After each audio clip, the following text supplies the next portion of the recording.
Hello, welcome to all.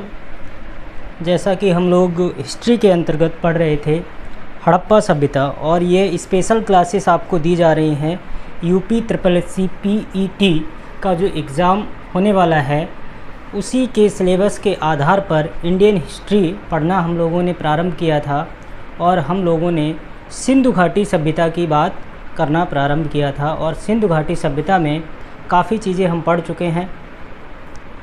तिथि निर्धारण भी पढ़ चुके हैं, किस तरीके से कौन इसके निर्माता थे और इसके अन्य नाम क्या हैं, सारी चीज़ें आपको दी जा चुकी हैं। अगर आपने पिछली 3 क्लासेस नहीं देखी हैं तो चैनल के प्लेलिस्ट में जाकर इंडियन हिस्ट्री में जो 3 क्लासें पढ़ी हुई हैं पहले आप उनको देखिए, फिर इस क्लास को देखेंगे तो आपको ज़्यादा समझ में आएगा। तो आज हम बात करेंगे बेटा प्रमुख नगरों की, और प्रमुख नगरों में सबसे पहले हम बात करेंगे हड़प्पा नगर की। किसकी बात करेंगे बेटा? हड़प्पा नगर की बात करेंगे। और हड़प्पा नगर की सबसे पहले हम बात करेंगे स्थिति कहाँ है। तो आप सभी जानते हैं, मैं कई बार बता चुका हूँ कि जो हड़प्पा है यह इस सभ्यता का खोजा गया प्रथम पुरा स्थल भी है, और इसकी स्थिति बेटा पाकिस्तान के पंजाब प्रांत में है और मोंटगोमरी ज़िला लगता था, जिसे वर्तमान में साहिवाल के नाम से जाना जाता है। अर्थात जो हड़प्पा पुरा स्थल है बेटा वो पाकिस्तान के पंजाब प्रांत में स्थित है। पहले लगता था मोंटगोमरी ज़िला, अब इसी का वर्तमान नाम क्या हो गया है? साहिवाल ज़िला हो गया है। तो साहिवाल ज़िला में अब स्थित है। और अगर आपसे नदी तट पूछा जाए तो यह रावी नदी के तट पर स्थित है। जो हड़प्पा है वो किस नदी के तट पर स्थित है? तो आप आंसर करेंगे कि यह रावी नदी के तट पर स्थित है। ठीक है बेटा। इसके बाद बात करेंगे कि हमने आपको बताया था इसका उल्लेख अर्थात सर्वप्रथम जानकारी किसने दी थी? तो 1826 ईस्वी में हड़प्पा के टीले की जानकारी देने वाला व्यक्ति था चार्ल्स मैसन। चार्ल्स मैसन ने ही 1826 ईस्वी में सबसे पहले हड़प्पा के टीले की खोज की थी, या हड़प्पा के टीले के बारे में बताया था, लेकिन यह किसी निष्कर्ष पर नहीं पहुंच सका था, इसके ऐतिहासिक महत्व को नहीं बता सका था। ठीक है, केवल और केवल इसने क्या किया था? टीले की ही जानकारी दी थी। ठीक है, उत्खनन कार्य कब कराया गया? तो आप सभी जानते हैं 1921 ईस्वी में जॉन मार्शल के नेतृत्व में यहाँ पर उत्खनन कराया था दयाराम साहनी महोदय ने। दयाराम साहनी महोदय ने ही इस यहाँ का उत्खनन कराया था, इसलिए यह माना जाता है कि हड़प्पा का उत्खनन किसने कराया था? दयाराम साहनी ने। ठीक है बेटा, दयाराम साहनी ने 1921 में इसका उत्खनन कराया था। अगर हम बात करें तो यहाँ पर 2 टीले पाए गए हैं, एक पूर्वी टीला है और दूसरा पश्चिमी टीला है। हड़प्पा सभ्यता के जितने भी नगर आपको देखने को मिलेंगे उन नगरों में मुख्यतः 2 टीले ही पाए गए हैं। ठीक है, एक पूर्व की ओर होता था और दूसरा पश्चिम की ओर होता था, लेकिन अपवाद स्वरूप धौलावीरा एक ऐसा नगर है जहां से 3 टीले प्राप्त हुए हैं। तो हम पहले बात कर रहे हैं हड़प्पा की। तो हड़प्पा की अगर हम बात करें तो पूर्वी जो टीला था इसी को बेटा कहा जाता था निचला टीला। इसी को अन्य किस नाम से जाना जाता था? इसको कह सकते थे हम निचला टीला। इसी को बेटा निचला टीला भी कहा जाता था। और इस निचले टीले की अगर हम बात करें, ठीक है, तो इस टीले में सामान्य वर्ग के लोग रहा करते थे, यानी आम आदमी यहाँ पर निवास करते थे। सामान्य वर्ग के लोगों का यहाँ पर क्या था बेटा? निवास था। और इसे बेटा नगर टीला भी कहा जाता था। क्या कहा जाता था? नगर टीला भी कहा जाता था। जो टीला पूर्व की ओर स्थित था उस टीले को बेटा निचला टीला कहेंगे या नगर टीला कहेंगे। और इस टीले में कौन लोग रहते थे? सामान्य वर्ग के लोग रहा करते थे, अर्थात आप यह कह सकते हैं श्रमिक लोग रहा करते होंगे। आम आदमी जो आम आदमी की कैटेगरी में आते हैं तो इन्हें आप श्रमिक वर्ग के रूप में इंक्लूड कर सकते हैं। ठीक है बेटा। अगर हम बात करें पश्चिमी टीले की, तो पश्चिमी टीला जो होता था यह बेटा रक्षा प्राचीर से इस तरीके से घिरा होता था और पूर्वी टीले की अपेक्षा ऊंचाई पर हुआ करता था। पूर्वी टीले की अपेक्षा ऊंचाई पर हुआ करता था। ठीक है, इसीलिए इस टीले को बेटा दुर्ग टीला भी कहा जाता है। क्या कहा जाता है? इसको बेटा दुर्ग टीला भी कहा जाता है। चूँकि यह किससे घिरा होता था, तो अभी मैंने बताया रक्षा प्राचीर से घिरा होता था। चारों तरफ क्या होती थी, रक्षा प्राचीर होती थी, जिसके कारण इस टीले को बेटा क्या नाम दिया गया, दुर्ग टीला कहा गया। क्या कहा गया, दुर्ग टीला। और दुर्ग टीला जो था, यहाँ पर व्यापारी वर्ग के लोगों का आवास हुआ करता था। जो व्यापारी लोग हुआ करते थे, जो धनाढ्य लोग हुआ करते थे, संपन्न लोग जो हुआ करते थे, वो कहाँ रहते थे, वो पश्चिमी टीले में रहते थे। अब पश्चिमी टीले में जो पश्चिमी टीला था, इसी पश्चिमी टीले को मार्टिमर व्हीलर महोदय ने इसे बेटा माउंट एबी नाम दिया है। पश्चिमी टीले को माउंट एबी नाम किसने दिया है, मार्टिमर व्हीलर महोदय ने इसका नामकरण क्या किया, माउंट एबी। तो हड़प्पा से 2 टीले प्राप्त हुए हैं, दोनों के बारे में मैंने आपको समझा दिया है। ठीक है, अब हम बात करते हैं कि हड़प्पा से हमें कौन कौन से साक्ष्य प्राप्त हुए हैं, कौन कौन सी वस्तुएं प्राप्त हुई हैं जो एग्जामिनेशन पॉइंट ऑफ व्यू से इम्पॉर्टेंट हैं। आइए उनकी चर्चा करते हैं।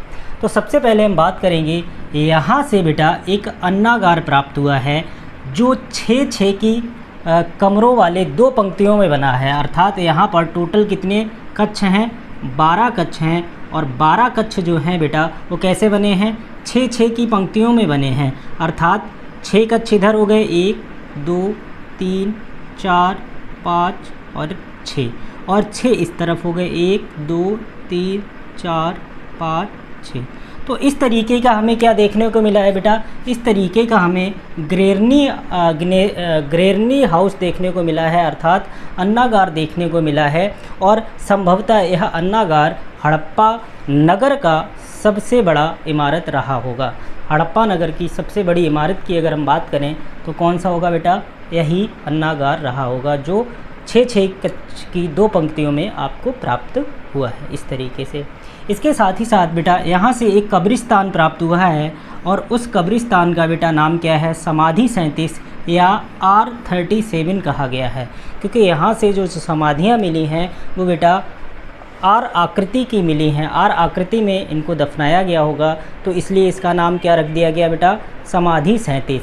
ठीक है, हुआ ये था कि यहाँ से हड़प्पा नगर से बेटा टोटल 57 समाधि या 57 कंकाल मिले थे, लेकिन उनमें से 20 पूरी तरह से गल चुके थे। इसलिए अवशेष कितने बचे, अवशेष बचे थे 37। तो इसीलिए बेटा इसका नाम क्या पड़ गया, समाधि 37। ठीक है, आगे बात करें, जब मैंने अभी आपको बताया था पूर्वी टीला सामान्य वर्ग के लोगों के लिए था, आप यह कह सकते हैं कि श्रमिक वर्ग के लोग रहा करते होंगे, तो यहाँ से हमें श्रमिक आवास के भी साक्ष्य प्राप्त हुए हैं। अर्थात श्रमिक बस्तियाँ कहाँ से प्राप्त हुई हैं, तो आप आंसर करेंगे कि सर ये आपके हड़प्पा नगर से प्राप्त हुए हैं। ठीक है, इसके बाद अगर हम बात करें तो आपने देखा होगा स्त्री के गर्भ से उगते हुए पौधे की मूर्ति हमें कहाँ से मिली है, हड़प्पा से ही मिली है। और इसी मूर्ति को बेटा क्या कहा गया, इसी मूर्ति को मातृ देवी कहा गया। क्या कहा गया बेटा, मातृ देवी कहा गया, या इसी को उर्वरता की देवी कहा गया, उर्वरता की देवी कहा गया। क्या कहा गया, उर्वरता की देवी। तो मातृ देवी या उर्वरता की देवी की मूर्ति हमें कहाँ से प्राप्त हुई है, यह हमें बेटा कहाँ से प्राप्त हुई है, तो आप आंसर करेंगे हड़प्पा नगर से ही प्राप्त हुई है। या आपसे पूछा जाए स्त्री के गर्भ से उगते हुए पौधे की जो मूर्ति है वो कहाँ से प्राप्त हुई है, वो हड़प्पा से ही हमें प्राप्त हुई है। इसके साथ ही साथ अगर हम बात करें बेटा तो यहाँ से शंख का बना हुआ बैल प्राप्त हुआ है। आप ध्यान रखिएगा, हड़प्पा से शंख का बना हुआ बैल प्राप्त हुआ है, लेकिन हमें ऐसी कोई भी मूर्ति नहीं मिली है या ऐसा कोई भी साक्ष्य नहीं मिला है जिससे हमें गाय के बारे में जानकारी मिले। अर्थात बैल का चित्र तो मिला है, लेकिन गाय के साक्ष्य हमें इस सभ्यता से देखने को नहीं मिलते हैं। इस सभ्यता के किसी भी नगर से गाय के साक्ष्य देखने को नहीं मिले हैं। तो यह आप नोट करके रखेंगे। क्या रखेंगे बेटा, गाय के साक्ष्य नहीं मिले हैं। इस पूरी की पूरी सभ्यता में कहीं पर भी कोई भी ऐसी मूर्ति नहीं मिली है जहाँ से गाय के होने के साक्ष्य मिले हों। तो हम यह कह सकते हैं कि सिंधु घाटी सभ्यता के लोग गाय से अपरिचित थे, अर्थात गाय का कोई भी एविडेंसेस यहाँ से नहीं मिला है। इसके साथ ही साथ बेटा लकड़ी का बना हुआ ताबूत भी यहाँ से प्राप्त हुआ है। लकड़ी का बना हुआ ताबूत कहाँ से मिला है, तो आप आंसर करेंगे कि यह हमें प्राप्त हुआ है कहाँ से, तो आप कहेंगे यह हड़प्पा नगर से ही प्राप्त हुआ है। ठीक है, आगे बात करें बेटा पीतल का बना हुआ इक्का, इम्पॉर्टेंट है। पीतल का बना हुआ इक्का भी हमें कहाँ से प्राप्त हुआ है, तो यह भी हड़प्पा नगर से ही प्राप्त हुआ है। स्वास्तिक का चिन्ह आप सभी लोग जानते होंगे, इस तरीके का स्वास्तिक का जो चिन्ह है वो भी कहाँ से प्राप्त हुआ है, यह भी हमें हड़प्पा से ही प्राप्त हुआ है। ठीक है, इससे हमें क्या पता चलता है, इससे इनके धार्मिक जो जीवन है उसके बारे में हमें पता चलता है। इसके साथ ही साथ बेटा सर्वाधिक लेख युक्त मोहरें भी यहीं से प्राप्त हुई हैं, अर्थात हड़प्पा नगर से प्राप्त हुई हैं। देखिए सर्वाधिक मोहरें अगर हम बात करें तो सर्वाधिक मोहरें तो मोहनजोदड़ो से प्राप्त हुई हैं। लगभग पूरी सभ्यता में 2000 मोहरें प्राप्त हुई हैं, और उन 2000 मोहरों की अगर हम बात करें तो उनमें से 500 अकेले मोहनजोदड़ो से प्राप्त हुई हैं, लेकिन उन पर लेख नहीं है। अर्थात सबसे ज़्यादा लेख युक्त मोहरें कहाँ से मिली हैं, तब आप आंसर करेंगे कि यह बेटा हमें हड़प्पा नगर से ही प्राप्त होती हैं। ठीक है, इसके साथ ही साथ यहाँ से हमें गठिया रोग, जो गठिया रोग होता है उसके साक्ष्य प्राप्त होते हैं, और अर्थात बलि देने की प्रथा का भी हमें यहीं से उल्लेख मिलता है। और इसके साथ ही साथ आपने देखा होगा कि एक श्रृंगी जानवर का भी साक्ष्य हमें यहीं से प्राप्त हुआ है, अर्थात एक सींग वाले जानवर का साक्ष्य, क्योंकि वो बेटा ना तो गेंडा है और ना ही भैंसा लग रहा है, केवल एक सींग है और भैंसे की आकृति का जानवर है, तो हमने उसे क्या कह दिया, एक श्रृंगी जानवर के साक्ष्य भी हमें यहीं से प्राप्त हुए हैं। इसके साथ ही साथ गधे की हड्डियों के साक्ष्य भी हमें हड़प्पा नगर से प्राप्त होते हैं। और इसके साथ ही साथ बेटा बटन के आकार की मोहरें हमें कहाँ से प्राप्त हुई हैं, यह सभी एविडेंसेस हमें प्राप्त हुए हैं बेटा कहाँ से, तो आप आंसर करेंगे यह सभी हमें हड़प्पा नगर से ही प्राप्त होते हैं। ठीक है बेटा, यह तो बात हुई हड़प्पा की। अब हम आगे बढ़ते हैं और दूसरा महत्वपूर्ण जो पुरा स्थल है उसकी चर्चा करेंगे, मोहनजोदड़ो।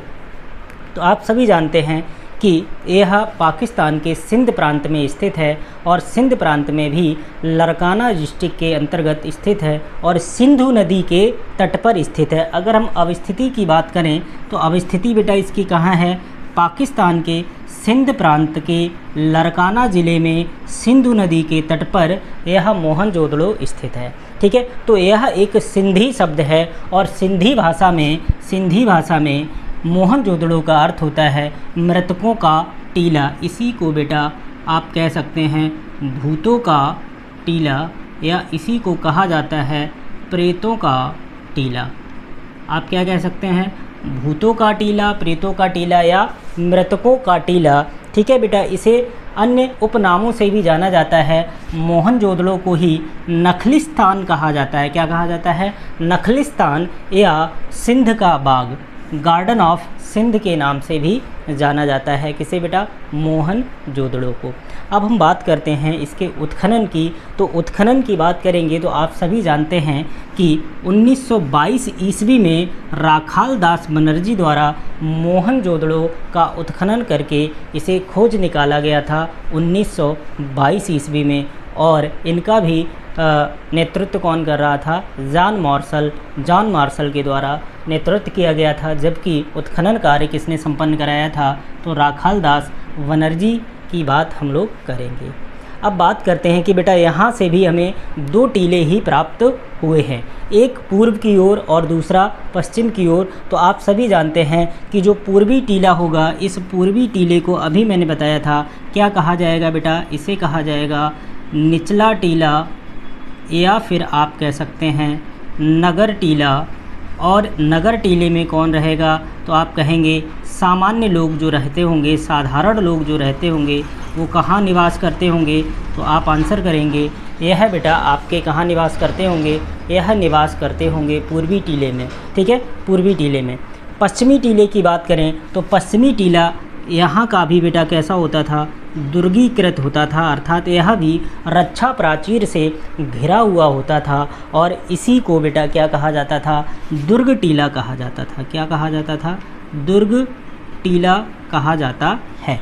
इसे क्या कहा गया है? दुर्ग टीला कहा गया है। और यहीं पर कुषाण काल में कुषाण शासकों द्वारा स्तूप बनवाया गया था। यहीं इस पश्चिमी टीले पर, मोहनजोदड़ो के पश्चिमी टीले पर कुषाण शासकों द्वारा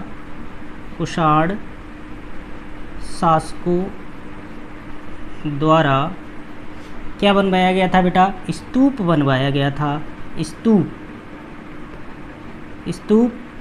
का निर्माण करवाया गया था।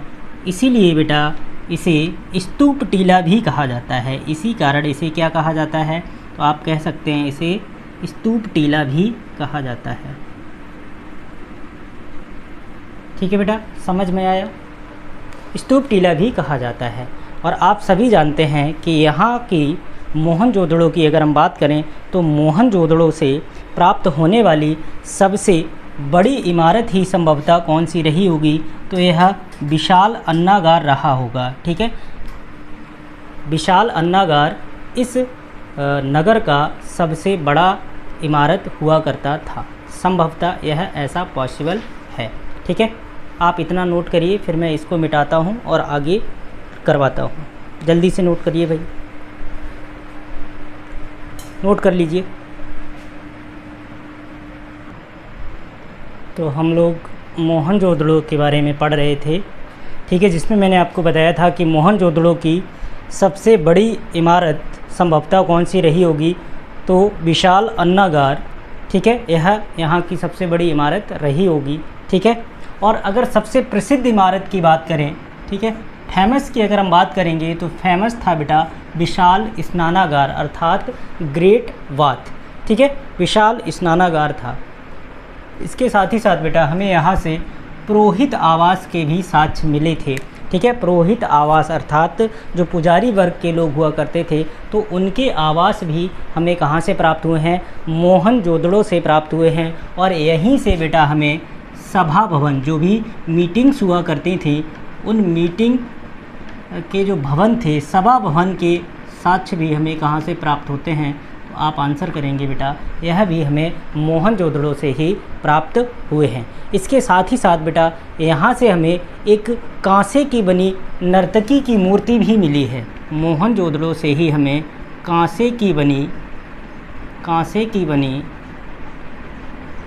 नर्तकी की मूर्ति के साक्ष्य भी हमें कहाँ से प्राप्त हुए हैं? यह भी हमें बेटा कहाँ से मिले हैं? यह हमें मोहनजोदड़ो से ही प्राप्त हुए हैं।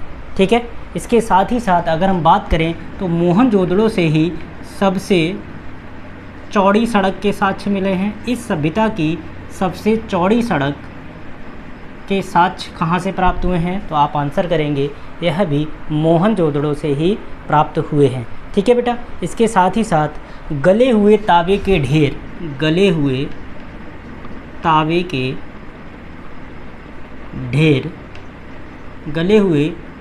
के ढेर भी हमें मोहनजोदड़ो से ही प्राप्त होते हैं।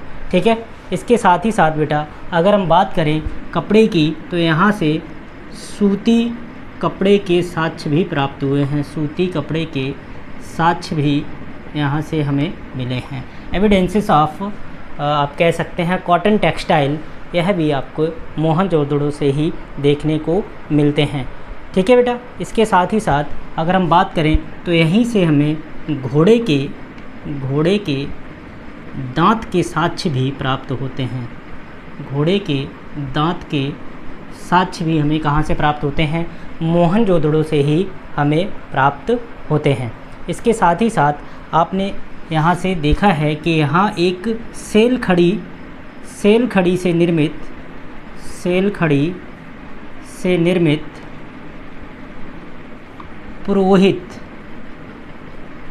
पुरोहित राजा की मूर्ति भी प्राप्त हुई है। सेल खड़ी से निर्मित पुरोहित राजा की मूर्ति भी हमें कहाँ से प्राप्त हुई है? तो आप आंसर करेंगे यह भी मोहनजोदड़ो से ही प्राप्त हुई है।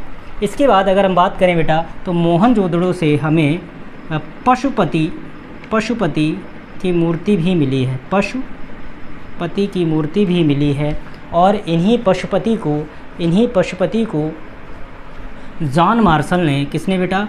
जॉन मार्शल ने, इन्हीं पशुपति को जॉन मार्शल ने आधि शिव कहा है। क्या कहा है?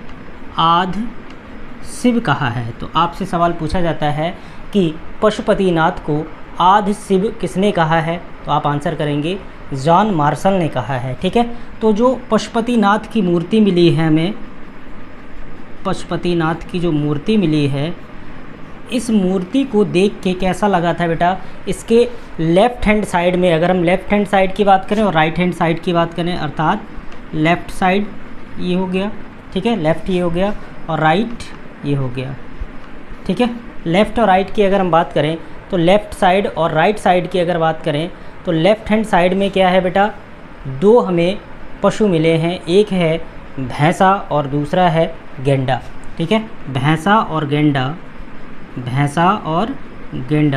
ठीक है, भैंसा और गेंडा लेफ़्ट साइड में मिले हैं, जबकि बाघ और हाथी यह राइट हैंड साइड की तरफ बैठे हुए मिले थे इस मूर्ति में। ठीक है, और इसके नीचे बेटा दो हिरन बैठे थे। अगर हम नीचे की बात करें बेटा, दो हिरन बैठे थे, और अगर इसके भी नीचे बात करें तो इसके नीचे बेटा दो मोर के साक्ष्य हमें प्राप्त हुए हैं। तो कुछ ऐसी मूर्ति मिली तो अनुमान लगाया गया कि भाई यह किसकी मूर्ति हो सकती है। तो इतिहासकारों ने देखा कि भाई इसके चारों ओर क्या बैठे हैं? पशु बैठे हैं, अर्थात यह पशुओं का मालिक होगा, इसलिए इतिहासकारों ने इसे क्या नाम दिया? पशुपतिनाथ। और इन्हीं पशुपति की तुलना किससे की गई?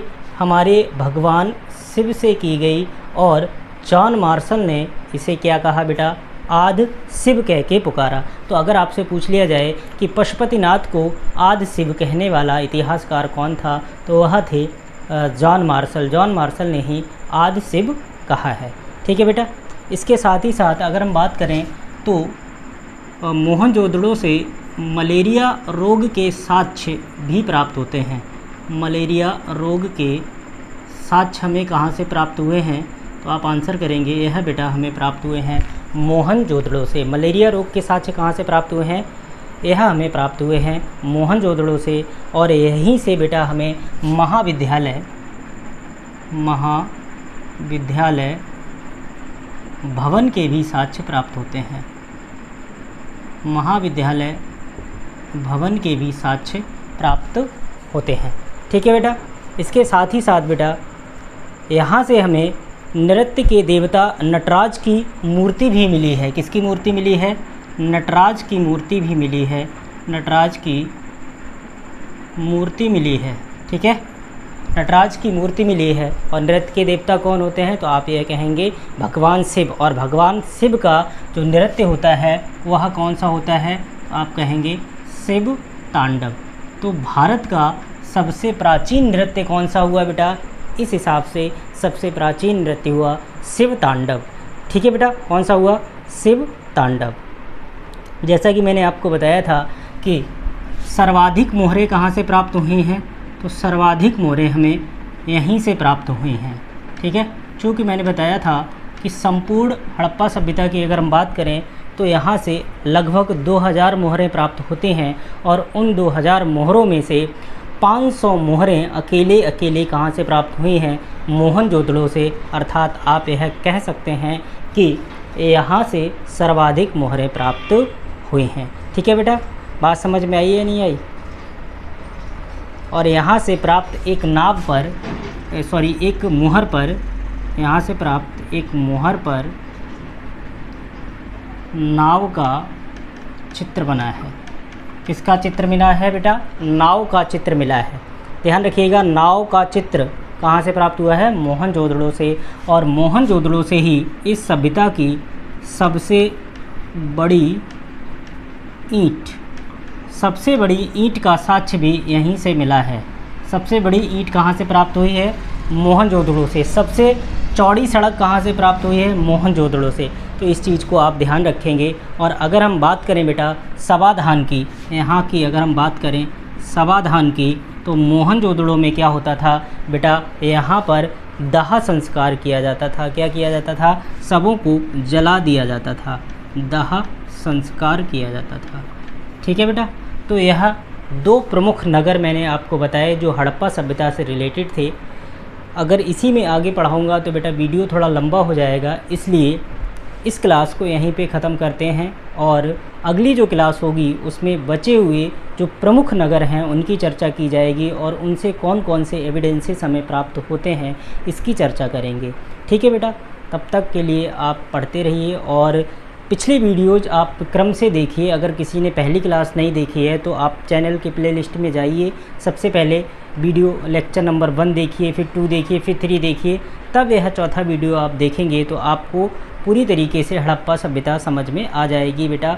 और इसको अतिशीघ्र ही समाप्त किया जाएगा क्योंकि आप लोगों के पास समय नहीं है, और समय नहीं है तो आपको जल्दी जल्दी पढ़ना पड़ेगा। ठीक है। तब तक के लिए आप लोग पढ़ते रहिए। ठीक है। धन्यवाद।